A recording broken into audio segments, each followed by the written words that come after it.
اگر میری یہ ترجیح پسند آ جائے علماء کو، عوام کو، تو کہنا ہمیشہ تو توحید کے ساتھ چلتے رہنا چاہیے، چلتے رہنا چاہیے۔ ہر گناہ ظلم ہے،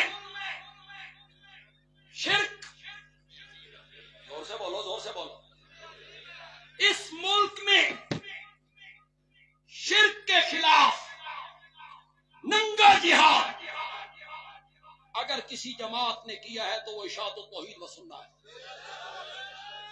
دشمن بھی مانیں گے انشاءاللہ۔ میری جماعت نے کسی کے جینے مرنے سے کچھ نہیں ہوتا، ہم نہیں رہیں گے، اللہ ہماری جگہ کوئی اور بندہ کھڑا کر دے انشاءاللہ، توحید کا کام ہوتا رہنا۔ شرک ظلم عظیم ہے، اس وقت ملک میں صرف اشاعت التوحید و سنہ ہے جو بڑے گناہ کے خلاف جہاد کر رہی ہے، جہاد۔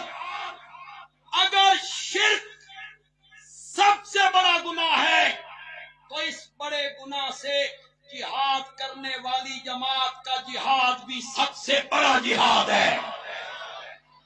اگر شرک بڑا گناہ ہے، اس بڑے گناہ کے خلاف جہاد کرنے والی جو جماعت ہے اس کا جہاد کیا ہے؟ سب سے بڑا ہے۔ میں دعوت دوں گا جو ہمارے ہم مسلک نہیں ہیں کہ میری منزل خوبصورت ہے، میرا مشن خوبصورت ہے، میرے اغراض و مقاصد خوبصورت ہیں، میرا نسب العین خوبصورت ہے، میرے اکابر خوبصورت ہیں، میرے اکابر خوبصورت ہیں۔ اس لیے آئیے ہمارے کاندھے سے کاندھا ملائیے، ہمارے قدم سے قدم ملائیے، اللہ کی توحید کو اس طرح بیان کریں کہ مشرکین کو ایوانوں میں بھی چھپنے کی جگہ نہ مل سکے۔ وما علینا الا البلاغ۔